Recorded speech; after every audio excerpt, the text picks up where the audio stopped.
না, আমরা সাধারণ জ্ঞানের এই আজকের ঢাকা বিশ্ববিদ্যালয়ের বিশেষ ক্লাসে আমরা আহ, আমরা আহ, আমরা আমরা শুরু করছি আমাদের ক্লাস। প্রথম যে প্রশ্নটা ছিল সেটা হচ্ছে যে সিটিবিটি এর পূর্ণরূপ কি। দেখো, সিটিবিটি এইটা আমরা যখন চুক্তি পড়িয়েছি, আমি বারবার করে বলেছি যে আমাদের চুক্তিগুলো যখন পড়তে হবে আমি বলেছি যে চুক্তি গুরুত্বের দিক দিয়ে চুক্তির মধ্যে সিটিবিটি, এনপিটি, হ্যাঁ এমপিটি হয়ে যাচ্ছে কেন, সিটিবিটি, এনপিটি, হ্যাঁ এই যে এনপিটি, ঠিক আছে। এই মানে অস্ত্র শস্ত্রের মধ্যে এইটা। তারপর হচ্ছে ক্লাস্টার বোমা নিষিদ্ধকরণ চুক্তি, তোমরা হয়তো জানো। ক্লাস্টার বোমা আর হচ্ছে স্থল মাইন নিষিদ্ধকরণ চুক্তি। হ্যাঁ, এই চুক্তিগুলো হচ্ছে পারমাণবিক বোমা বা অস্ত্রশস্ত্র কেন্দ্রিক যে চুক্তিগুলো আছে সেই চুক্তির মধ্যে সবচেয়ে ইম্পর্টেন্ট। এই স্টার্ট 1 2 3 এগুলো থেকে প্রশ্ন খুব বেশি আসে না। তো দেখো, এখানে সিটিবিটি থেকে প্রশ্ন দিছিলাম, সিটিবিটির পূর্ণরূপ জানতে চাইছি। সিটিবিটির পূর্ণরূপ হচ্ছে কম্প্রিহেন্সিভ টেস্ট ব্যান ট্রিটি। এই যে কম্প্রিহেন্সিভ টেস্ট ব্যান ট্রিটি, এটা হচ্ছে সিটিবিটির পূর্ণরূপ। তাইলে তোমরা তো এগুলো সবাই পারছো মনে হয়, ভেরি গুড। পরের প্রশ্নটা আমরা দেখি, ওরিয়েন্ট হাউস কার সদর দপ্তর? ওরিয়েন্ট হাউস এবছর আমরা বলেছিলাম যে মধ্যপ্রাচ্যের গেরিলাগুলো, আমি আবারও বলছি গেরিলা সংস্থা, হ্যাঁ এগুলা গেরিলা সংস্থাগুলো মধ্যপ্রাচ্যের গুলো খুব ইম্পর্টেন্ট। গেরিলা সংস্থা কোন জায়গাগুলো ইম্পর্টেন্ট? মধ্যপ্রাচ্যের গুলো ইম্পর্টেন্ট। তাহলে মধ্যপ্রাচ্যের গেরিলা সংস্থার মধ্যে যদি আমরা এবার ইম্পর্টেন্সের দিক দিয়ে ধরতে যাই, তাহলে পিএলও সবার প্রথমে আসবে 1 নম্বরে।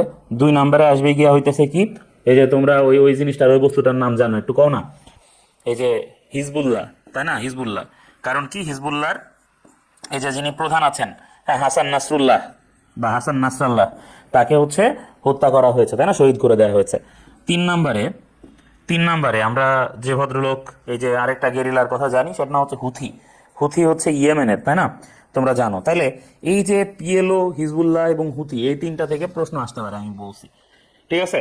তাইলে এই প্যালেস্টাইন লিবারেশন অর্গানাইজেশন, পিএলও বা হামাস, ঠিক আছে, হামাস, হ্যাঁ মানে ফিলিস্তিন, হিজবুল্লাহ হচ্ছে লেবাননের, হুথি হচ্ছে ইয়েমেনের, এই তিনটা থেকে প্রশ্ন আসার পসিবিলিটি খুব বেশি থাকবে বলছি। এখন দেখো, তাহলে ওরিয়েন্ট হাউস হচ্ছে এখানে প্যালেস্টাইন লিবারেশন অর্গানাইজেশন, যেটা পিএলওর সদর দপ্তরের নাম হচ্ছে মানে এই ওরিয়েন্ট হাউস।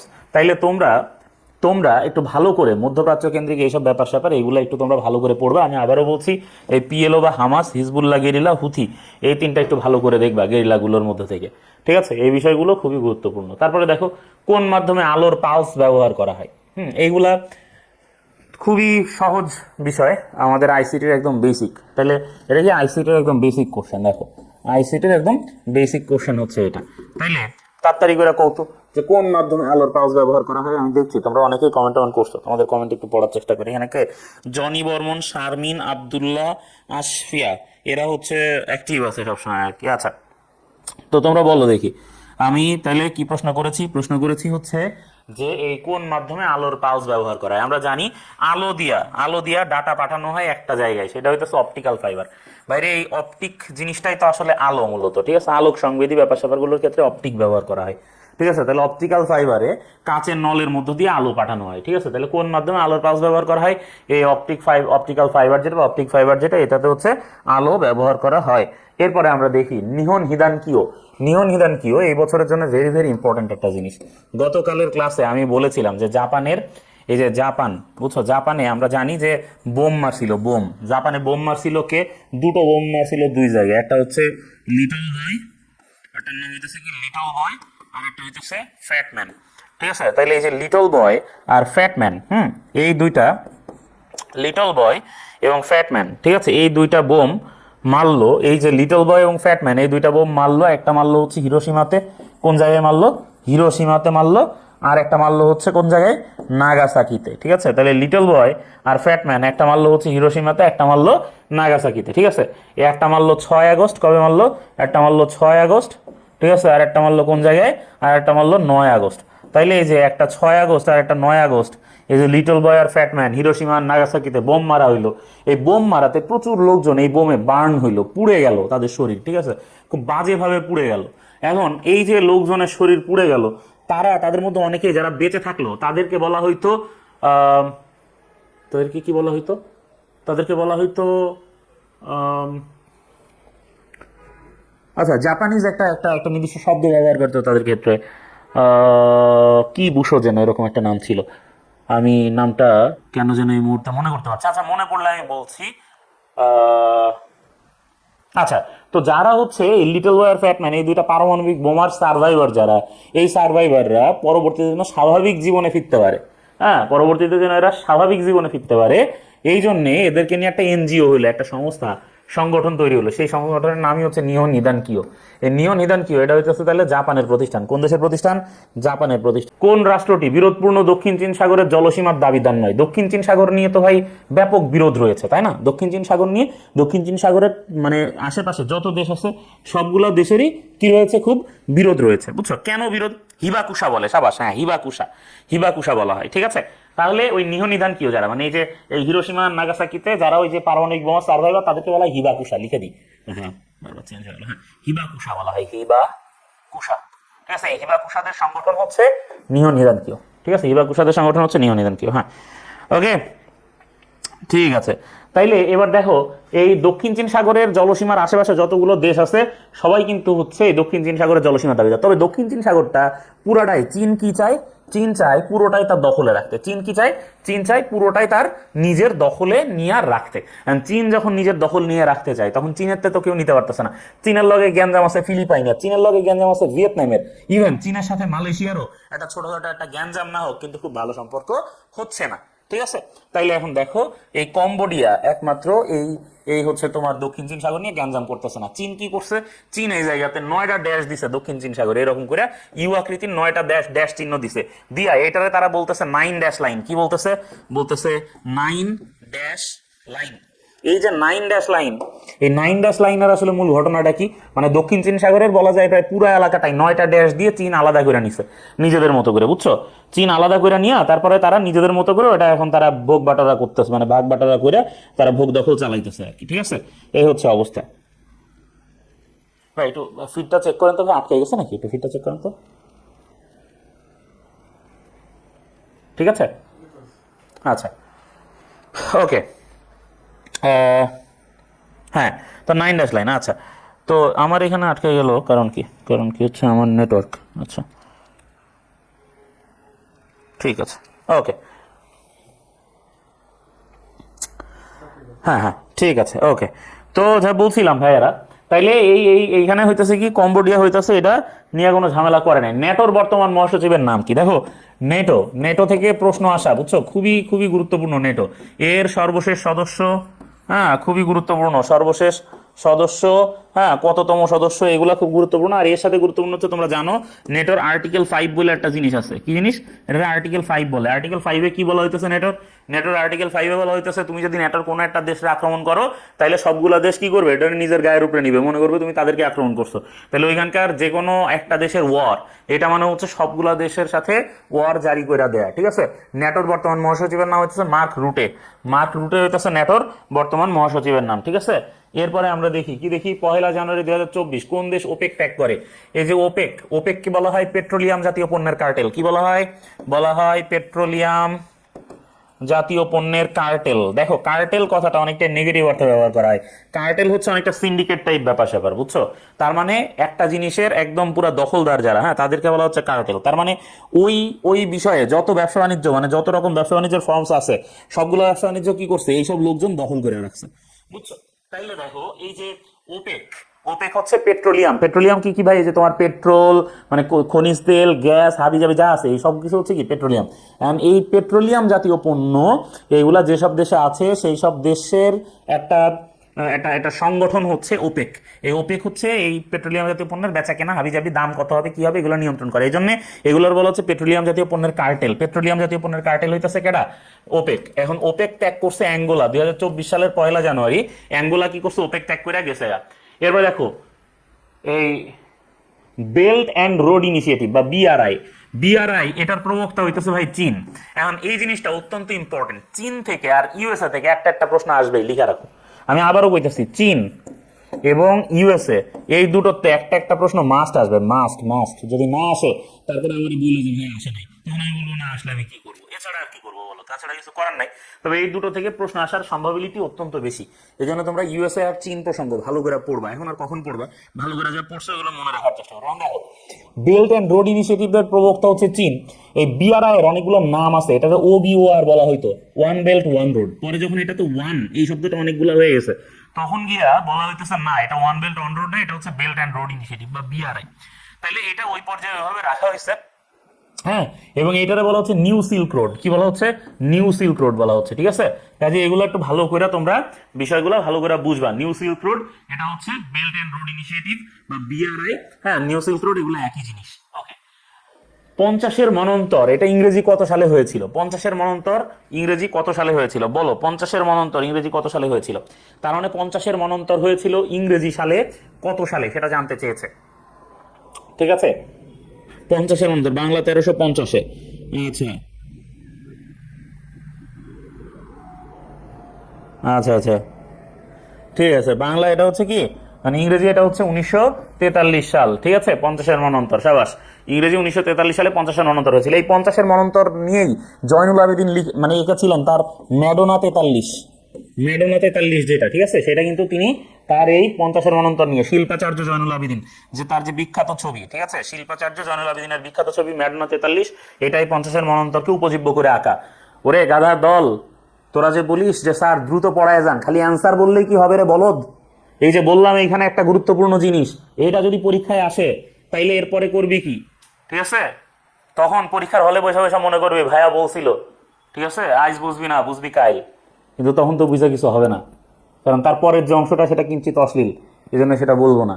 ঠিক আছে, কিন্তু এইটা মনে পড়বে ওই সময় ভাই, মনে রাখো, যুগ যুগ ধরে এই ব্যাপারগুলো হয়ে আসতেছে, এগুলা করবা না। ভালো করে ক্লাসে শুনবা যে স্যার কি কি বলতেছে, সবগুলা কথাই শুনবা, সব কথাই গুরুত্বপূর্ণ, বুঝছো? 2024 সালের ওয়ার্ল্ড বুক ক্যাপিটাল কোনটা? প্রত্যেক বছরের জন্য একটা ওয়ার্ল্ড বুক ক্যাপিটাল, বইয়ের রাজধানী, এটা নির্ধারণ করা হয় প্রত্যেক বছরের জন্য। এখন 2024 সালের জন্য এই ওয়ার্ল্ড বুক ক্যাপিটাল কোনটা করা হয়েছে? 2024 সালের জন্য এই ওয়ার্ল্ড বুক ক্যাপিটাল কোনটা করা হয়েছে বলো? 2024 সালের জন্য এই ওয়ার্ল্ড বুক ক্যাপিটাল করা হয়েছে কোনটাকে? আচ্ছা, এটা হচ্ছে ফ্রান্সের স্ট্রাসবার্গকে করা হয়েছে 2024 সালের জন্য ওয়ার্ল্ড বুক ক্যাপিটাল। তারপর ঐতিহাসিক 6 দফায় কোন বিষয়টা অন্তর্ভুক্ত ছিল না? দেখো, 6 দফাকে বলা হয় বাঙালি জাতির মুক্তির সনদ। এটাতে কোন বিষয় অন্তর্ভুক্ত ছিল না?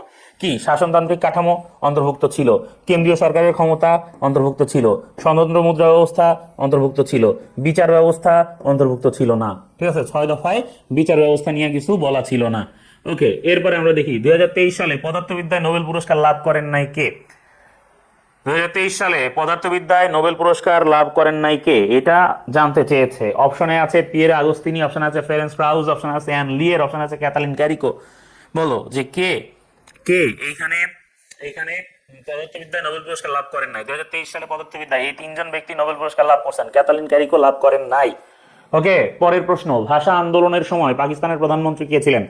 এইটা একটা ক্লাসিক হিস্ট্রি কোশ্চেন, এটা একটা ক্লাসিক হিস্ট্রি কোশ্চেন। ঠিক আছে, একটা একটা দল, একটা রাজনৈতিক দল যখন সঠিক সিদ্ধান্ত গ্রহণে ব্যর্থ হয়, একটা রাজনৈতিক দল যখন সঠিক সিদ্ধান্ত গ্রহণে ব্যর্থ হয় এবং জনতার পালস বুঝতে ব্যর্থ হয়, তখন ওই রাজনৈতিক দলটা বিলুপ্তির দিকে চলে যায়। তার মানে যত প্রভাবশালী, যত পুরানো, যত ঐতিহ্যবাহী রাজনৈতিক দলই হোক, যদি বেশ কিছুদিন ধরে জনগণের পালস বুঝতে বা জন রায়ের বিপক্ষে যদি ওই দলটা কথা বলতে থাকে, তাহলে সেই দলটা আলটিমেটলি আস্থা করে নিক্ষিপ্ত হইতে বাধ্য। ঠিক আছে, এবং যতই বলুক যে ওই দলটা আবার ফিরে আসবে, সেই দলের ফিরে আসা আর সম্ভব হয় না। যদি ফিরে আসা সম্ভব হয় তাহলে বুঝতে হবে যে ওই জাতির সামগ্রিক ব্যর্থতা, এটা সেটা শুধুমাত্র ওই দলের বিপক্ষে যে রাজনৈতিক দল তাদের না, বরঞ্চ ওই সমস্ত জাতির একদম সামগ্রিক সামষ্টিক ব্যর্থতার কারণে ওই দলটা আবার ফেরত আসতে পারছে, মনে রাখবা। ঠিক আছে, দেখো, মুসলিম লীগ বাংলাদেশের অন্যতম অন্যতম একটা মানে প্রভাবশালী দল ছিল। ঠিক আছে, যার যে মুসলিম লীগের মাধ্যমে পাকিস্তান আন্দোলন বলো, অন্যান্য আন্দোলন, মুসলিম লীগের বিশাল আন্দোলন সংগ্রামের ইতিহাস রয়েছে। এবং বাঙালি মুসলমানদের জন্য মুসলিম লীগ একদম ফেরেশতার মতো আবির্ভূত হয়েছিল। সেই মুসলিম লীগ 52 ভাষা আন্দোলনের সময় পালস বুঝতে না পেরে, জনরাই বুঝতে না পেরে, মুসলিম লীগ কি হলো? ব্যর্থতায় পর্যবসিত হলো এবং 54তে আমরা দেখলাম যুক্ত ফ্রন্ট জন্মলাভ করলো, তাই না? কাজেই এই যে ভাষা আন্দোলনের সময়, ঠিক আছে, ভাষা আন্দোলনের সময় ওই সময় মুসলিম লীগের লোকজনই ছিল এবং তারা আসলে ওই সময় কি করতে পারে নাই, এই পালস বুঝতে পারে নাই মানুষের, বুঝছো? পালস বুঝতে না পেরে এরা খাইছে ধরা। ঠিক আছে, খাজা নাজিমুদ্দিন ওই সময় পাকিস্তান পাকিস্তানের প্রধানমন্ত্রী ছিলেন। খাজা নাজিমুদ্দিন ছিলেন ওই সময় পাকিস্তানের প্রধানমন্ত্রী, কিন্তু তিনি জনগণের পাওস যথারীতি বুঝতে পারেন নাই। খাজা পরিবারের নবাব পরিবারের সন্তান হিসেবে বাংলার মানুষের ওনার প্রতি অনেক বড় চাওয়া পাওয়া ছিল, কিন্তু উনি সেই চাওয়া পাওয়ার মূল্যায়ন করতে পারেন নাই, ব্যাস ওনার দল ধরা খাইছে, এবং সেই দল যে ধরা খাইছে এরপরের মুসলিম লীগের নাম নিশানা এই বাংলাদেশে আর শোনা যায় নাই, এখন শোনা যায় না। ঠিক আছে, ওই যে ধরা খাইছে 52 পরে, আর ওই ধরাতেই মানে এ ধরাই শেষ ধরা। ঠিক আছে, এরপরে আর নতুন করে কোনো ধরা খাওয়ার মতো হয়ে দাঁড়াইতে আর না দল। ঠিক আছে, মানে এতই ছোট যেটা আর ধরাও খাওয়ানো যায় না। এরপরে বঙ্গবন্ধুর জীবনী নির্ভর চলচ্চিত্র মুজিব একটি জাতির রূপকার, এটা কবে মুক্তি পাইছিল কও? মুজিব একটি জাতির রূপকার, এটা কবে মুক্তি হয়েছিল? এই প্রশ্ন জীবনও ঢাকা বিশ্ববিদ্যালয়ে আসবে না এই বছর আর। ঠিক আছে, 13 অক্টোবর 2023 মুজিব একটি জাতির রূপকার মুক্তি পেয়েছিল। তবে একটা জিনিস মনে রাখবা যে শ্যাম বেনেগাল এটার পরিচালক ছিলেন। ঠিক আছে, এটা একটু মনে রাখো যে শ্যাম বেনেগাল এটার পরিচালক ছিলেন। ঠিক আছে, এরপর 29তম জাতিসংঘ জলবায়ু পরিবর্তন সম্মেলন, আচ্ছা COP29 এটা কোথায় অনুষ্ঠিত হয়? ঠিক আছে, 29তম জাতিসংঘ জলবায়ু পরিবর্তন সম্মেলন COP29 কোথায় অনুষ্ঠিত হয়? জলবায়ু সম্মেলনগুলা ভেরি ভেরি ইম্পর্টেন্ট, মনে রাখবা জলবায়ু সম্মেলনগুলা ভেরি ভেরি ইম্পর্টেন্ট। জলবায়ুর সাথে সম্পর্কিত প্রত্যেকটা বিষয় খুবই গুরুত্বপূর্ণ। গত কয়েকদিন ধরে বিভিন্ন ক্লাসে আমি এই ব্যাপারগুলো বলতেছি, তোমরা যত দ্রুত এই জিনিসটারে নিজের মাথার মধ্যে গেড়ে নিবা ততই ভালো। ঠিক আছে, দেখো বাকু, আজারবাইজানের রাজধানী বাকুতে COP29 হয়েছে, মানে 29তম জলবায়ু সম্মেলন হয়েছে। এরপরে দেখো যুক্তরাষ্ট্রের ইতিহাসে সবচেয়ে বয়স্ক প্রেসিডেন্ট কে? যুক্তরাষ্ট্রের ইতিহাসে সবচেয়ে বয়স্ক প্রেসিডেন্ট ছিলেন জো বাইডেন, কিন্তু বর্তমানে যুক্তরাষ্ট্র তার ইতিহাসে সবচেয়ে বেশি বয়স্ক প্রেসিডেন্টরে আবারও নির্বাচন করছে ডোনাল্ড ট্রাম্প। এখন ডোনাল্ড ট্রাম্প হচ্ছেন যুক্তরাষ্ট্রের ইতিহাসে সবচেয়ে বেশি বয়স্ক প্রেসিডেন্ট। এর আগে ছিলেন জো বাইডেন, এখন বর্তমানে ডোনাল্ড ট্রাম্প। ঠিক আছে, তারপর আমরা দেখি 13তম বিশ্বকাপ ক্রিকেটে অস্ট্রেলিয়া কতবারের মতো চ্যাম্পিয়ন হয়েছে? দেখো আমরা ব্রাজিলের লোকজন হলুদ জার্সি পরি, তাই না? মনে রাখবা ব্রাজিলের লোকজন হলুদ জার্সি পইরা বলছে কি হেক্সা বা 6। ব্রাজিলের লোকজন কি বলছে হেক্সা বা 6, তার মানে ষষ্ঠবারের মতো তারা বিশ্বকাপ ফুটবল জিততে চাইছে, মানে ফুটবল বিশ্বকাপ জিততে চাইছে। বাট কি আফসোস, 6বারের মতো তারা ফুটবল বিশ্বকাপ জিততে পারে নাই বটে, কিন্তু গোল খায় বসে 7টা, বুঝছো? এরপরে যা এই দেখো অস্ট্রেলিয়ারে দেখা আমরা এখন কি করি, আমরা এখন ব্রাজিলের ভাইয়েরা গলা জড়াজড়ি করে কান্দি, বুঝছো? যে আমরা যে হেক্সা চাইছিলাম সেটা অস্ট্রেলিয়া হলুদ জার্সি পইরা অবশেষে অস্ট্রেলিয়া পারছে, কিন্তু আমরা পারি নাই। বুঝতে পারছো? এই ব্যর্থতার জন্য আমরা সবাই সমবেতভাবে কান্নাকাটি করবো আজকের ক্লাসের শেষে। ঠিক আছে, দেখো দেশের সর্ববৃহৎ বায়ু বিদ্যুৎ কেন্দ্র কোথায় অবস্থিত? খুবই গুরুত্বপূর্ণ, বলেছি যে পরিবেশ এবং জলবায়ুর ইস্যুগুলো বেশ ইম্পর্টেন্ট। পরিবেশ এবং জলবায়ুর ইস্যুগুলো ইম্পর্টেন্ট হওয়ার কারণে হচ্ছে এই পরিবেশ এবং জলবায়ুর ক্ষেত্রে সহায়ক বা ভালো এরকম জিনিসগুলো খুব বেশি পরিমাণে প্রশ্নে আসে। এখন দেখো এই জিনিসটা মানে এই দেশের সর্ববৃহৎ বায়ু বিদ্যুৎ কেন্দ্র এটা অবস্থিত হচ্ছে কোথায়? কক্সবাজারে, তাই না? কক্সবাজারে দেশের সর্ববৃহৎ বায়ু বিদ্যুৎ কেন্দ্র অবস্থিত। আচ্ছা, এই জিনিস তোমরা ভাই কেউ এখন পর্যন্ত সঠিক উত্তর দিতে পারো নাই। এরপরে আমরা দেখি 22 অক্টোবর 2023 বাংলাদেশ ব্যাংক কোন প্রতিষ্ঠানকে ডিজিটাল ব্যাংক হিসেবে প্রাথমিক অনুমোদন দেয়? দেখো এই যে ডিজিটাল ব্যাংক, এই বিষয়টা অত্যন্ত গুরুত্বপূর্ণ। ডিজিটাল ব্যাংকিং এর যে বিষয়টা, ডিজিটাল ব্যাংকিং এর বিষয়টা ইম্পর্টেন্ট, এবং এইটা দেখো একটা ডিজিটাল ব্যাংক বর্তমানে তফসিলি ব্যাংকের খেতাবও পাইছে। ঠিক আছে, সেটা হচ্ছে নগদ ডিজিটাল ব্যাংক। নাম কি? নগদ ডিজিটাল ব্যাংক। ঠিক আছে, এটা বর্তমানে কি হয়েছে? তফসিলি ব্যাংকের খ্যাতি পেয়ে গেছে। ঠিক আছে, নগদ ডিজিটাল ব্যাংক কি হয়েছে? তফসিলি ব্যাংকের খ্যাতি পেয়ে গেছে। ঠিক আছে, এরপরে দেখো পরের প্রশ্নটা, মুদ্রাস্ফীতির প্রধান কারণ কি? মুদ্রাস্ফীতির প্রধান কারণ কি? উৎপাদন বৃদ্ধি, আমদানি বৃদ্ধি, রপ্তানি বৃদ্ধি, মুদ্রার যোগান বৃদ্ধি। মুদ্রাস্ফীতি মানে হচ্ছে প্রচুর পরিমাণে টাকা টুকা তারল্য বৃদ্ধি পাওয়া, প্রচুর পরিমাণে টাকা মানুষের হাতে চলে আসা, এটার বলে মুদ্রাস্ফীতি।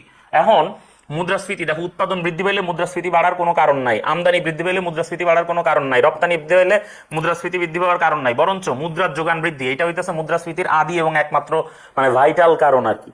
তার মানে তোমারে সরকার কি করতেছে? প্রচুর পরিমাণে টাকা ছাপাচ্ছে যেন তোমারে সরকারি চাকরিজীবী তোমার যেন বেতন দিতে পারে। সরকারি চাকরিজীবীদের বেতন দিয়া সরকার কি করে বা এই যে অনেক মানে খুশি রাখার জন্য যে প্রণোদনাগুলো ঘোষণা করে, এই প্রণোদনাগুলো দিয়া মানুষের দুর্বল করে ফেলায়, এবং অর্থনীতিও একই কারণে দুর্বল হয়ে পড়ে। দেখো বিশ্বে পারমাণবিক শক্তি ব্যবহারকারী দেশের তালিকায় বাংলাদেশ কততম সদস্য? বিশ্বে পারমাণবিক শক্তি ব্যবহার করে এরকম যে দেশগুলো আছে তার মধ্যে বাংলাদেশ কততম এটা জানতে চেয়েছে। দেখো পারমাণবিক বিদ্যুতের ক্ষেত্রে বাংলাদেশ হচ্ছে 33তম দেশ। এই সেই পারমাণবিক বিদ্যুৎ, এই সেই ইউরেনিয়াম, যে ইউরেনিয়াম ওবায়দুল কাদের সাহেব আমাদের মির্জা ফখরুল ইসলাম আলমগীর সাহেবের মাথায় একটু মাইরা দিতে চাইছিলেন। ঠিক আছে, বলছিলাম না যে এক কাবলান নিয়ে মাথায় মাইরা দিতে হবে। ঠিক আছে, আর সেই ফখরুল সাহেব আর সেই কোথায় আজ সে ওবায়দুল কাদের সাহেব, তাই না? যিনি বলেছিলেন যে পালাবো না, কোথায় পালাবো? হ্যাঁ, ফখরুল সাহেবের বাড়িতে গিয়ে উঠবো। তিনি বললেন যে তিনি ফখরুল সাহেবের বাড়িতে গিয়ে উঠবেন, কিন্তু তিনি যা উঠলেন ইন্ডিয়ায়। দেখো গেজেটভুক্ত যুদ্ধাহত মুক্তিযোদ্ধাদের করমুক্ত আয়সীমা কত?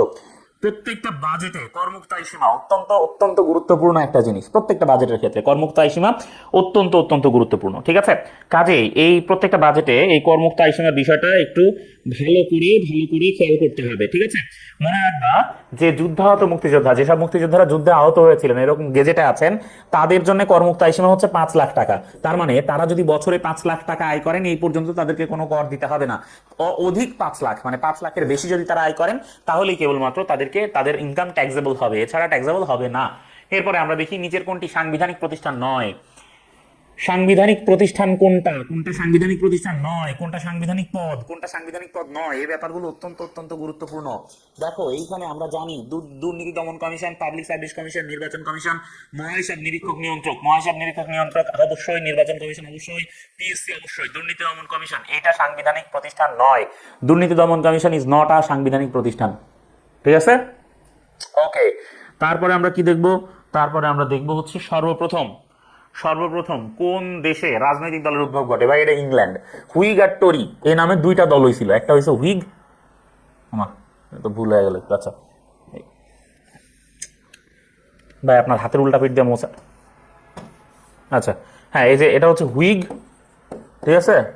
আর একটার নাম হইতেছে টরি, ঠিক আছে? হুইগ আর টরি এই নামে দুইটা রাজনৈতিক দল হলো, পরে এরাই হচ্ছে যে তোমার লিবারেল আর কনজারভেটিভ। পড়াচ্ছিলাম 24 নম্বর প্রশ্ন পড়াচ্ছিলাম আমরা যে সর্বপ্রথম কোন দেশের কোন দেশের রাজনৈতিক দলের উদ্ভব ঘটে?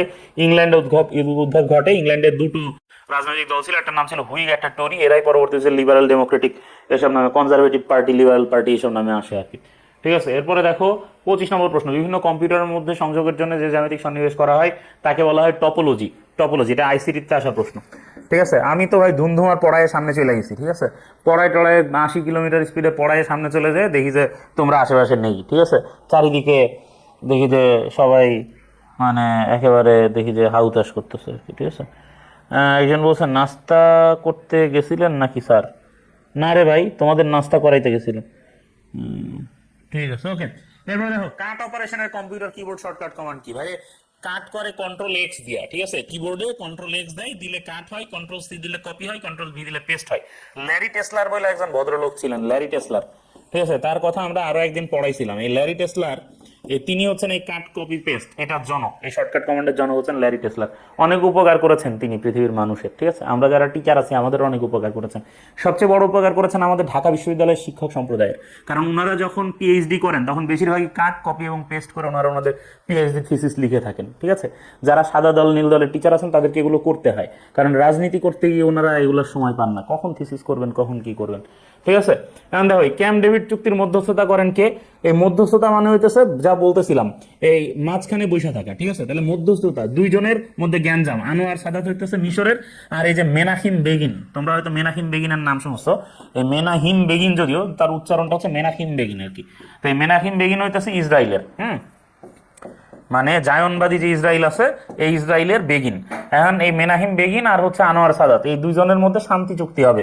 এই শান্তি চুক্তির মাঝখানে দাঁড়ায় থাকলো জিমি কার্টার, ইউএস এর তৎকালীন প্রেসিডেন্ট জিমি কার্টার। সে দুইজনের মধ্যে মিলমিশ করাই দিল, কইলো ভাই ভাই কোলাকুলি করে ফেলো, ঠিক আছে? ভাবো কাজটা কি করছে বেটা। আর এইটা হয়েছে হচ্ছে ক্যাম্প ডেভিডে। ক্যাম্প ডেভিড হচ্ছে যুক্তরাষ্ট্রের মেরিল্যান্ড অঙ্গরাজ্যে, অনেক সময় প্রশ্ন আসে এটা, ঠিক আছে? ক্যাম্প ডেভিড যুক্তরাষ্ট্রের মেরিল্যান্ডের এই প্রেসিডেন্টের তোমার হচ্ছে অবকাশ যাপন কেন্দ্র হচ্ছে ওইটা আর কি, মানে যুক্তরাষ্ট্রের প্রেসিডেন্টের শীতকালীন অবকাশ যাপন কেন্দ্র হচ্ছে ক্যাম্প ডেভিড।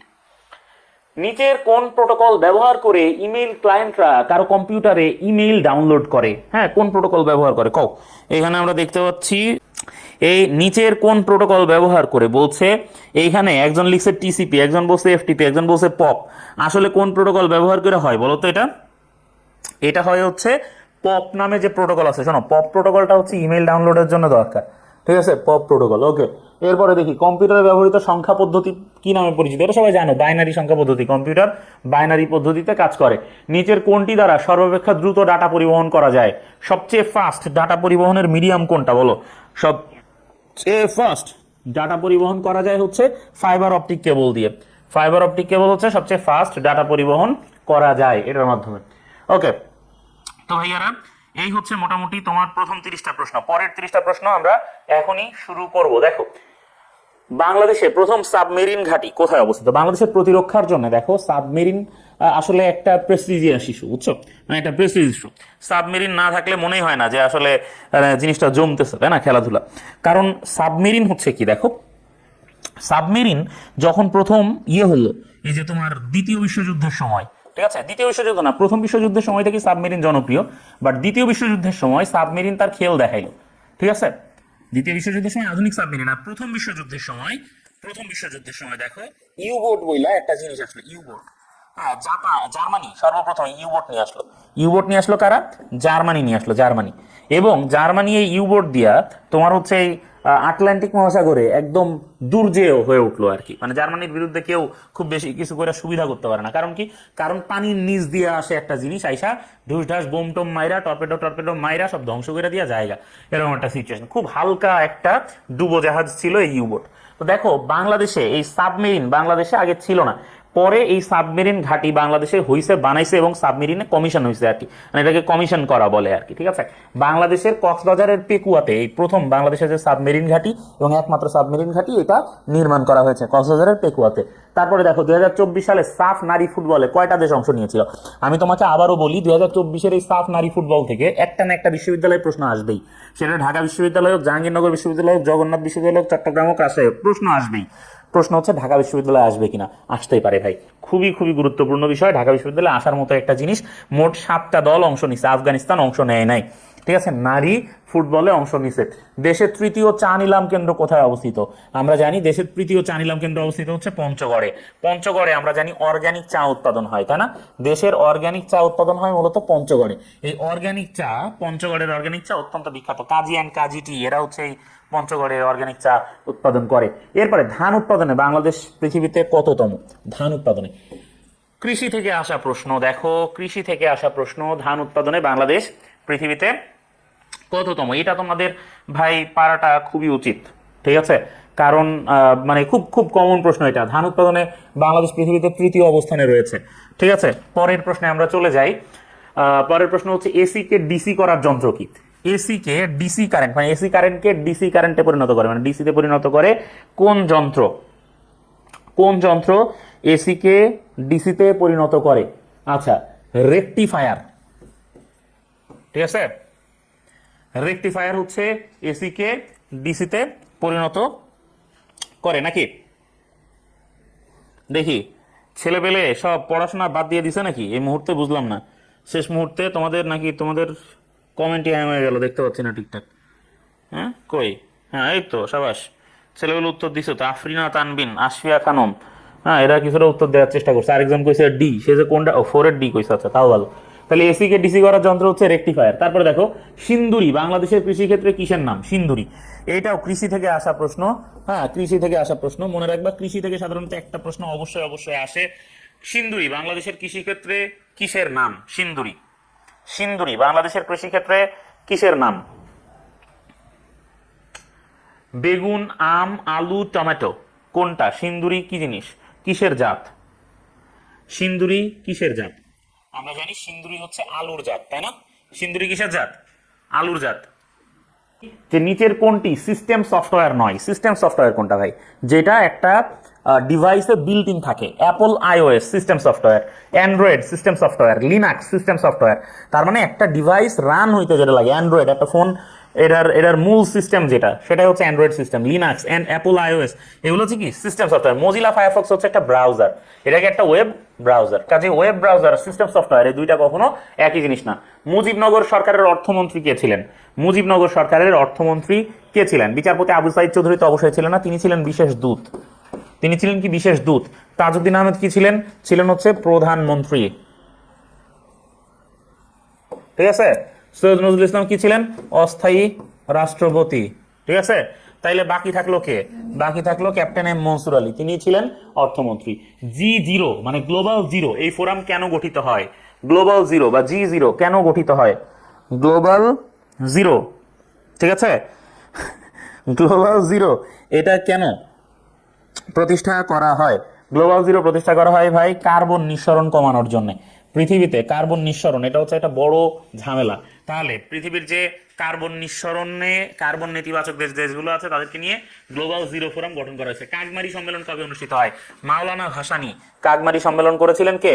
মাওলানা ভাসানী করেছিলেন, মাওলানা ভাসানী। ঠিক আছে, তারে বলা হয় দা রেড মৌলানা। ঠিক আছে, দা রেড মৌলানা হচ্ছেন কে? মাওলানা ভাসানী। এখন এই যে দা রেড মৌলানা মাওলানা ভাসানী, তারে ভাসান চরের মাওলানা বলা হয়। কি বলা হয়? ভাসান চরের মাওলানা। ঠিক আছে, ভাসান চরের মানুষজনই তারে ভাসানী খেতাব দিচ্ছেন আর কি। ভাসান চরটা হচ্ছে যে আসামের ধুবড়ি চরের নাম শুনেছো? এই এলাকায় হচ্ছে তোমার মাওলানা ভাসানীর একদম ছোটবেলা কেটেছে। দেখো, কাগমারি সম্মেলন অনুষ্ঠিত হয় 1957 সালে। কোন জায়গায়? টাঙ্গাইলের সন্তোষে। মনে রাখবা, টাঙ্গাইলের সন্তোষে। এবং এই 1957 সালেই তিনি পশ্চিমা বাহিনীকে উদ্দেশ্য করে বলেছিলেন আসসালামু আলাইকুম। কি বলেছিলেন? বলেছিলেন আসসালামু আলাইকুম। এই যে পশ্চিমা বাহিনীকে উদ্দেশ্য করে তিনি যে আসসালামু আলাইকুম বললেন, এই আসসালামু আলাইকুমের মাধ্যমেই তিনি মূলত পশ্চিমাদের বিদায় ঘন্টা বাজাই দিছিলেন। এটা অনেকেই মনে করে থাকে। এরপর দেখো, জনসংখ্যা বৃদ্ধির হার সর্বোচ্চ কোন জেলায়? কোন দেশের লোকজন মানে এই জনসংখ্যা বৃদ্ধিতে সর্বোচ্চ অবদান রাখে? বুঝছো? এটা জিজ্ঞাসা, বলো এখানে, বলো কোন দেশে জনসংখ্যা বৃদ্ধির হার সর্বোচ্চ হয়? বান্দরবানে তো জীবনেও হবে না। ঠিক আছে, তাহলে কোথায় হইতে পারে বলো তো? ভাই বুঝতে হবে। ঠিক আছে, এটা হচ্ছে গাজীপুর। কোন দেশে, মানে কোন জেলায় জনসংখ্যা বৃদ্ধির হার সর্বোচ্চ? এটা হচ্ছে গাজীপুর। ঠিক আছে, ঠিক আছে। যাই হোক, এটা আর কি বলবো, বলার ভাষা নাই। দেখো, এরপরে বাংলাদেশের সুপার শপে পলিথিন কবে নিষিদ্ধ হয়? দেখো, দুইটা প্রশ্ন এখানে। একটা হচ্ছে সুপার শপে কবে পলিথিন নিষিদ্ধ হয়, আর একটা হইতেছে মানে এই যে যত কাঁচা বাজার আছে, ঠিক আছে, হ্যাঁ, এইসব কাঁচা বাজারে কবে হয়? সুপার শপে পলিথিন নিষিদ্ধ হয় 1 অক্টোবরে, আর কাঁচা বাজারে পলিথিন নিষিদ্ধ হয় 1 নভেম্বরে। মনে রাখবা, ঠিক আছে? সুপার শপের 1 মাস পরে হইতেছে সব জায়গায়, কাঁচা বাজারে সব জায়গায় হয় আর কি। যদিও এখনো সব বাজার পলিথিনেই দেয়, দেখি কেমনে কি নিষিদ্ধ হয়েছে কিছুই বুঝি না। নাগবা, নাগবা হইতেছে, নাগবা শব্দের অর্থ হচ্ছে মহাবিপর্যয়। নাগবা শব্দের অর্থ হচ্ছে মহাবিপর্যয়। আমরা জানি 1948-এ যখন তোমার হচ্ছে ফিলিস্তিন রাষ্ট্রের বুকের মধ্যে ইসরায়েল রাষ্ট্র ঘোষণা করা হয়, করলে তখন ইসরায়েল কি করছে? আইসা এই যে তোমার ফিলিস্তিনে হামলা করে ফিলিস্তিনের লোকজনরে তাদের জায়গা থেকে তাদেরকে সরাই দিছে। ঠিক আছে, এইটাকে বলা হয় নাকবা বা মহাবিপর্যয় দিবস। ঠিক আছে, যে দিনটাতে সরাইছে। এই নাকবা দিবস কবে পালন করা হয়? নাকবা দিবস কবে পালন করা হয়? আচ্ছা, নাকবা দিবস পালন করা হয় হচ্ছে 15ই মে। মে মাসের 15 তারিখে এই নাকবা বা মহাবিপর্যয় দিবস পালন করা। এটা ফিলিস্তিনের সাথে সরাসরি সম্পর্কিত। যুক্তরাষ্ট্রের পর কোন দেশ উইঘুর নির্যাতনকে গণহত্যা বলে অভিহিত করেছে? যুক্তরাষ্ট্রের পর আরো একটা দেশ উইঘুর মানে যে সমস্যাটা বা উইঘুররা হচ্ছে চীনের জিনজিয়াং প্রদেশের মুসলমান। ঠিক আছে, জিনজিয়াং প্রদেশের মুসলমান তোমরা সবাই জানো আর কি। ঠিক আছে, তো চীনের এই যে জিনজিয়াং এলাকা, যেটা এই এলাকার মুসলমান হচ্ছে উইঘুর, তাদের নির্যাতনকে গণহত্যার স্বীকৃতি দিয়েছে কানাডা সরকারও যুক্তরাষ্ট্র সরকারের সাথে একমত হয়ে বলেছে যে এটা গণহত্যার পর্যায়ে পড়ে। এরপরে দেখো, পারমাণবিক শক্তি সম্পন্ন বুরভেস্টেনিক ক্রুজ ক্ষেপণাস্ত্র কোন দেশের? এটা নাম টাম দেখলেই বোঝা যায়, এটা হইতেছে রাশিয়ার ভাই। ঠিক আছে, রাশিয়া কি করছে? রাশিয়া হচ্ছে বুরভেস্টনিক যে ক্রুজ ক্ষেপণাস্ত্র আছে, এগুলা রাশিয়া লালন পালন করে রাখে এবং ইউক্রেনের উপরে মারে মাঝে মাঝে ঠাস ঠুস। দেখো, অডিসিয়াস নভোযান এটা তৈরি করেছে কোন প্রতিষ্ঠান? ইনটুইটিভ মেশিনস এই নামের যে মানে প্রতিষ্ঠানটা আছে, সেটা হচ্ছে অডিসিয়াস নামে এই নভোযানটা তৈরি করেছে। অডিসিয়াস নভোযানটা অত্যন্ত গুরুত্বপূর্ণ এবং এইখান থেকে এবার প্রশ্ন আসতে পারে, ভালো করে এই জিনিসগুলো পড়বা। এবার দেখো, লিওনার্দো দা ভিঞ্চি কোন দেশের চিত্রশিল্পী ছিলেন? লিওনার্দো কোন দেশের চিত্রশিল্পী ছিলেন? এটা যদি তোমরা না পারো তাইলে আমার আর বলার কিছু নাই। লিওনার্দো ছিলেন ভাই ইতালির চিত্রশিল্পী। কোন দেশের? ইতালির। মোনালিসা এটা হচ্ছে তার বিখ্যাত চিত্রকর্ম মোনালিসা। এছাড়া তিনি লাস্ট সাপার নামে একটা দেয়াল চিত্র এঁকেছেন। কি নামে? Last supper. ঠিক আছে, লাস্ট সাপার নামে তিনি একটা দেয়াল চিত্র এঁকেছেন লিওনার্দো দা ভিঞ্চি। ঠিক আছে, এরপরে দেখি, ইন্দোনেশিয়া কোন দেশের উপনিবেশ ছিল? দেখো, ইন্দোনেশিয়া দীর্ঘদিন ধরে বিভিন্ন দেশের উপনিবেশ ছিল। ঠিক আছে, তবে ইন্দোনেশিয়া, দেখো অনেকেই যে তোমরা এখানে ব্রিটেন, নেদারল্যান্ড এগুলা নিয়ে টেনশনে থাকো। তোমাদেরকে বলি, দেখো ইন্দোনেশিয়া হচ্ছে উপনিবেশ ছিল মূলত নেদারল্যান্ডসের উপনিবেশ ইন্দোনেশিয়া ছিল সবার লাস্টে। ঠিক আছে, নেদারল্যান্ডসের কাছ থেকে ইন্দোনেশিয়া কি হয়েছে? স্বাধীন হয়েছে নাকি? ওকে, বেলফোর ঘোষণা কোন রাষ্ট্রের প্রতিষ্ঠার সঙ্গে সম্পর্কিত? বেলফোর ঘোষণা ইসরায়েল রাষ্ট্রের প্রতিষ্ঠার সাথে সম্পর্কিত। এগুলো খুব কমন প্রশ্ন যেগুলা দিয়েছি। মডেমের মধ্যে কি থাকে? মডেমের মধ্যে কি থাকে? মডেম মূলত এই যে তোমার ইয়ের যে ইন্টারনেট যে সিগন্যাল সেটাকে গ্রহণ করে এবং একই সাথে প্রেরণ করে, ঠিক আছে? তাহলে মডেমের মধ্যে থাকতে হয় দুই ধরনের ডিভাইস, ঠিক আছে? মডেমের মধ্যে থাকতে হয় দুই ধরনের ডিভাইস। কি কি ডিভাইস? একটা হচ্ছে মডুলেটর এবং আরেকটা ডিমডুলেটর, ঠিক আছে? মডুলেটর এবং ডিমডুলেটর দুইটাই থাকতে হয় একটা মডেমের মধ্যে। ওয়েব পেজ তৈরির জন্য কোনটা ব্যবহার করা হয়? MS Word, visual basic, HTML, Windows. HTML দিয়ে মানে একটা ওয়েব পেজ তৈরি করা যায়, ওয়েবসাইট তৈরি করা যায়। কয়টি বিভাগ নিয়ে সরকার গঠিত? একটা সরকারের তিনটা বিভাগ থাকে, তাই না? একটা সরকারের তিনটা বিভাগ থাকে। কি কি বিভাগ?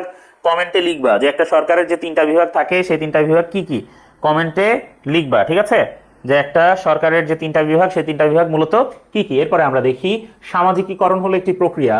সামাজিকীকরণ হলো একটি প্রক্রিয়া যার মাধ্যমে কি ঘটে? যার মাধ্যমে সমাজের পরিবর্তন ঘটে, মানুষ সমাজের পূর্ণ সদস্য হয়, সমাজে উঁচু নিচু ভেদাভেদ হয় না, সমাজের চাহিদা পূরণ হয়। সামাজিকীকরণের মাধ্যমে একজন মানুষ যে কিনা একটা সমাজের সদস্য সে সমাজের পূর্ণ সদস্যে পরিণত হয়, ঠিক আছে? তাহলে সমাজের পূর্ণ সদস্যে পরিণত হয় হচ্ছে সামাজিকীকরণের মাধ্যমে। আন্তর্জাতিক ক্রিকেটে প্রথম টাইমড আউট হওয়া ক্রিকেটার হচ্ছেন অ্যাঞ্জেলো ম্যাথিউস, এবং এটা নিয়ে বাংলাদেশের সাথে শ্রীলঙ্কার অনেক ঝামেলা টামেলা হয়েছিল। এরপরে voice of the people is the voice of god, এই উক্তিটা কে করেছেন? Voice of the people, voice of the people is the voice of god, এই উক্তিটা কে করেছেন? যে জনমানুষের কণ্ঠস্বর হচ্ছে কি ঈশ্বরের কণ্ঠস্বর, ঠিক আছে? Voice of the people is the voice of god, এইটা কে বলছেন? এটা বলছেন হচ্ছে কে? হবস, রুশো, অস্টিন আর লক। কে বলেছেন?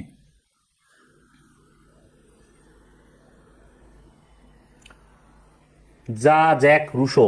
হ্যাঁ, যা জ্যাক রুশো বলেছেন voice of the people is the voice of god. GI পণ্য, জিওগ্রাফিক্যাল ইন্ডিকেশন, ভৌগোলিক নির্দেশক পণ্য ঘোষণা করে কোন মন্ত্রণালয়? স্বরাষ্ট্র মন্ত্রণালয়, সংস্কৃতি মন্ত্রণালয়, শিল্প মন্ত্রণালয়, টেলিযোগাযোগ মন্ত্রণালয়। আমরা জানি যে এটা ডিপিডিটি ঘোষণা করে, জিআই পণ্য ঘোষণা করে হচ্ছে ডিপিডিটি, ঠিক আছে? আর এইটা হচ্ছে যে পেটেন্ট অ্যান্ড ট্রেডমার্ক, এটা হচ্ছে শিল্প মন্ত্রণালয়ের আন্ডারে। তারপরে দেখি দক্ষিণ চীন সাগরে চীনের প্রভাব মোকাবেলায় গঠিত জোট কোনটা? দক্ষিণ চীন সাগরে চীনের প্রভাব মোকাবেলায় গঠন করা জোট হচ্ছে আউকুস, AUKUS। এটা হচ্ছে অস্ট্রেলিয়া, ইউকে এবং ইউএস। ইউকে হচ্ছে যুক্তরাজ্য, যুক্তরাষ্ট্র, এই তিনটা দেশের সমন্বয়ে এই জোটটা গঠন করা হয়েছে। এরপরে দক্ষিণ চীন সাগরে অবস্থিত আয়ুনজিন দ্বীপটি কোন দেশের নিয়ন্ত্রণাধীন? দেখো দক্ষিণ চীন সাগর নিয়ে কেন এত প্রশ্ন, কারণ দক্ষিণ চীন সাগরে প্রতিনিয়ত অশান্তি হয়ে রয়েছে, এই জন্য সেখান থেকে প্রশ্ন আসার পসিবিলিটি অনেক বেশি। এই জন্যই দক্ষিণ চীন সাগর নিয়ে আলাদা আলাদা করে এত বেশি প্রশ্ন করা হয়েছে।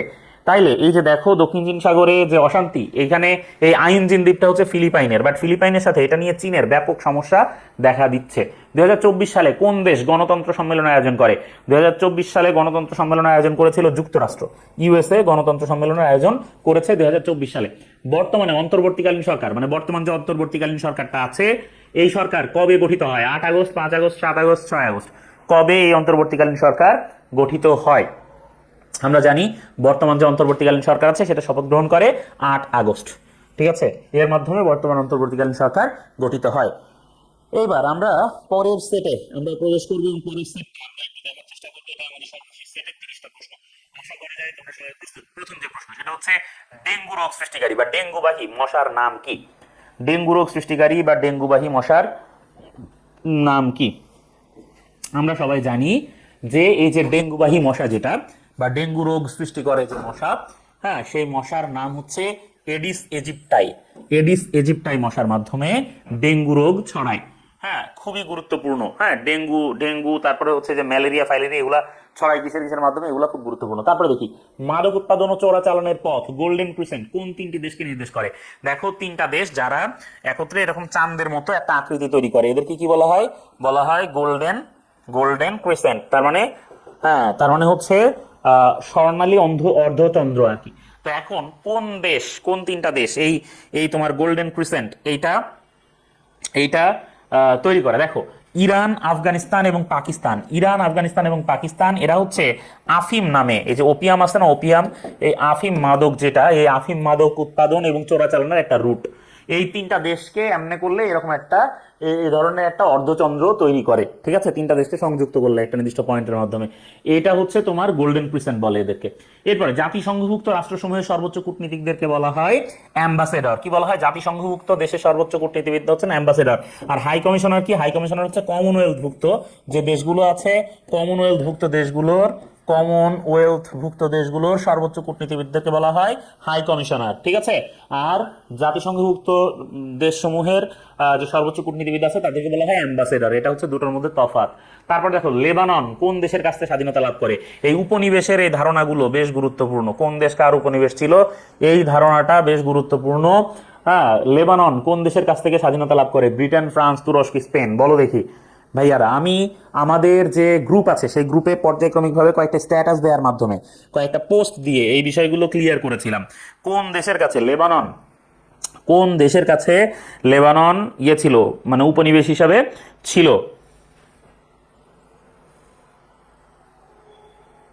আচ্ছা,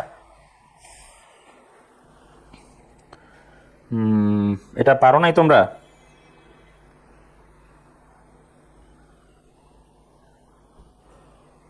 ওকে, না না, ঠিক আছে। লেবানন এটা ফ্রান্সের উপনিবেশ ছিল, ঠিক আছে। এরপরে আমরা দেখি কি দেখবো। হ্যাঁ, এরপরে আমরা দেখি, মানে এমন কেউ নেই যে এটার উত্তর দেয় নাই, ঠিক আছে। কিন্তু সবাই এক একজন এক এক উত্তর দিছে, কেউ মানে দেখ, ভালো ভালো। শিল্প বিপ্লব কোন দেশে শুরু হয়েছিল? শিল্প বিপ্লব শুরু হয়েছিল কোন দেশে? ইংল্যান্ডে শুরু হয়েছিল শিল্প বিপ্লব। শিল্প বিপ্লব শুরু হয়েছিল কোথায়? ইংল্যান্ডে। আচ্ছা, শহীদ আবু সাইদের গ্রামের নাম কি? শহীদ আবু সাইদের গ্রামের নাম হচ্ছে বাবনপুর। বাবনপুর হচ্ছে শহীদ আবু সাইদের গ্রামের নাম। জেনেভা কনভেনশন, জেনেভা কনভেনশন কি? বাণিজ্য সম্মেলন, যুদ্ধবন্দীদের প্রতি আচরণবিধি, যুদ্ধবিরতিকরণ সম্মেলন, বিচার বিভাগীয় সম্মেলন। কোনটা? জেনেভা কনভেনশন মূলত কি? বাণিজ্য সম্মেলন, যুদ্ধবন্দীদের প্রতি আচরণবিধি, যুদ্ধবন্দীদের প্রতি আচরণবিধি, হ্যাঁ, তারপরে হচ্ছে কি,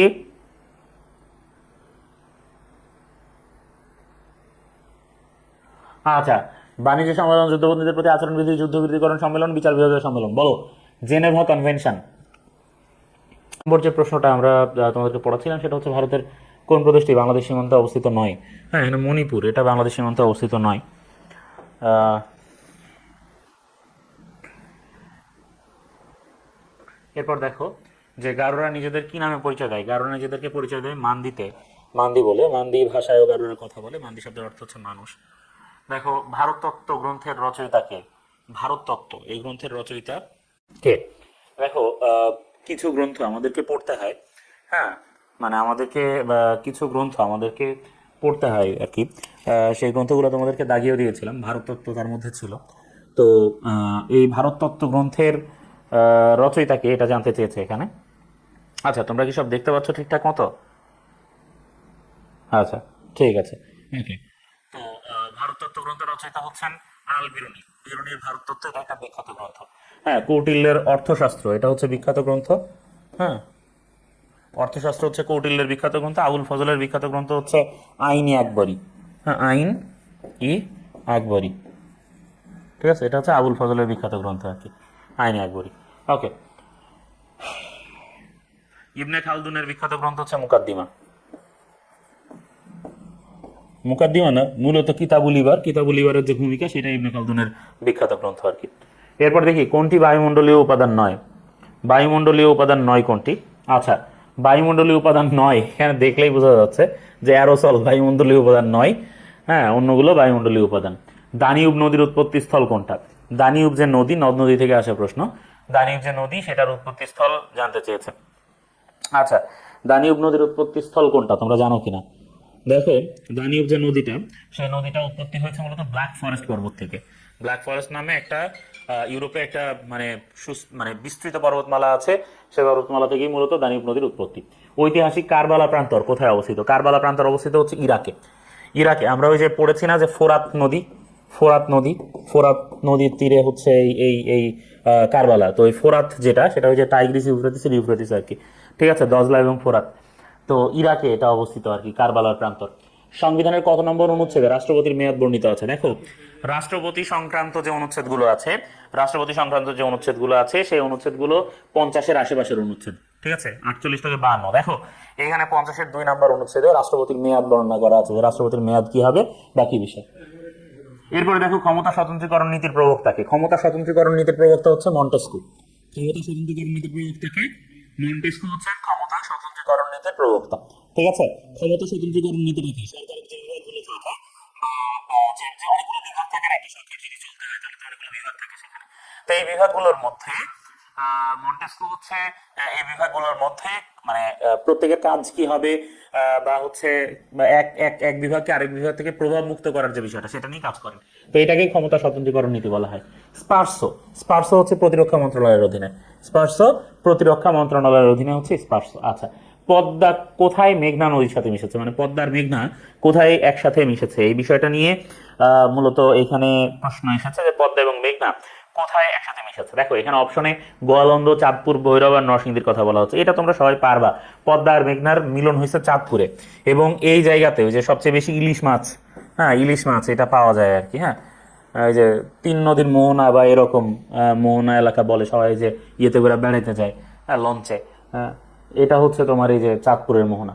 ওকে, এরপর দেখো কোন প্রতিষ্ঠানের উদ্যোগে বাংলাপিডিয়া প্রকাশিত হয়েছিল। বাংলাপিডিয়া প্রকাশিত হয় বাংলাদেশ এশিয়াটিক সোসাইটির উদ্যোগে বাংলাপিডিয়া প্রকাশিত হয়। জহির রায়হানের আরেক ফাল্গুন উপন্যাসের পটভূমিকা হচ্ছে ভাষা আন্দোলন, 52 ভাষা আন্দোলন নিয়ে। এবং এই ভাষা আন্দোলনে যখন সবাইকে গ্রেপ্তার করা হয় তখন এখানে আরেক ফাল্গুনে একটা চরিত্র আছে, সেই চরিত্র বলে যে আসছে ফাল্গুনে আমরা কিন্তু দ্বিগুণ হব।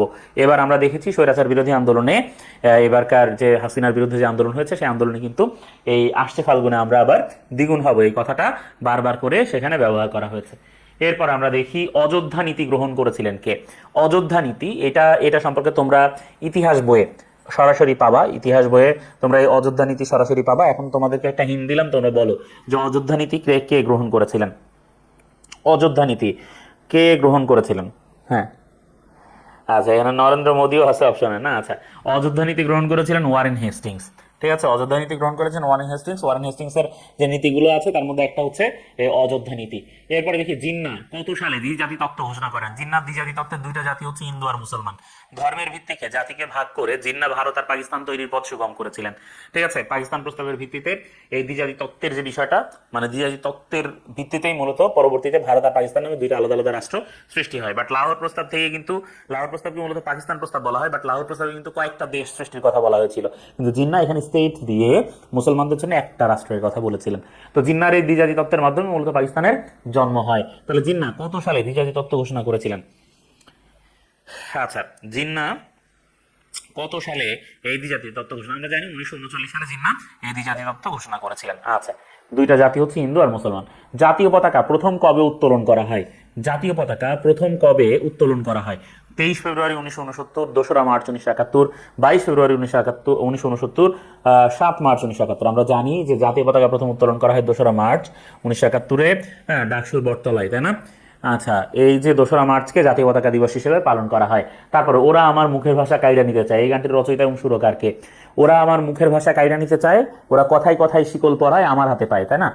এই যে ওরা কথায় কথায় শিকল পরায় আমার হাতে পায়, এইটার এইটার এইটার গীতিকার এবং সুরকার কে? গীতিকার এবং সুরকার হচ্ছেন আব্দুল লতিফ। আব্দুল লতিফ হচ্ছেন এই ওরা আমার মুখের ভাষা কায়দা নিতে চায় 52 ভাষা আন্দোলন কেন্দ্রিক একটা গান হচ্ছে এটা। হালদা ভ্যালি কোথায় অবস্থিত? দেখো ভ্যালি বা উপত্যকা, উপত্যকা হচ্ছে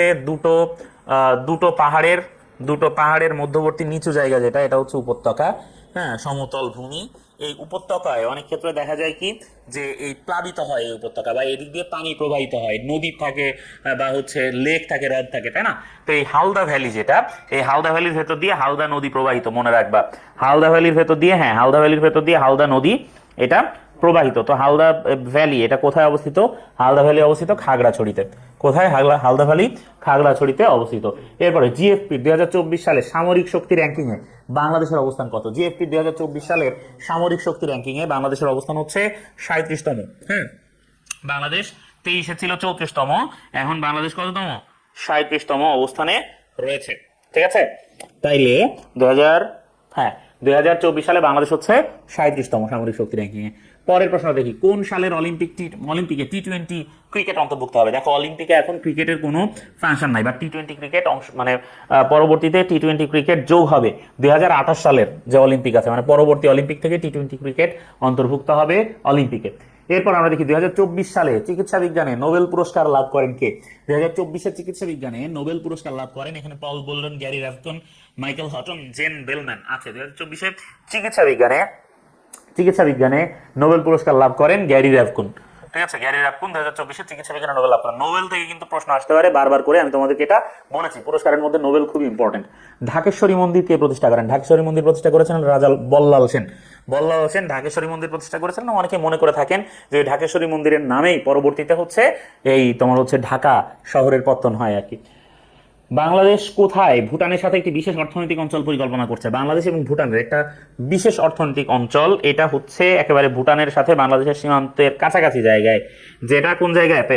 যেটা হচ্ছে কুড়িগ্রামে। ঠিক আছে, বাংলাদেশের উত্তরবঙ্গের কুড়িগ্রামে এই ভুটানের সাথে একটা বিশেষ অর্থনৈতিক অঞ্চল বাংলাদেশের পরিকল্পনায় রয়েছে।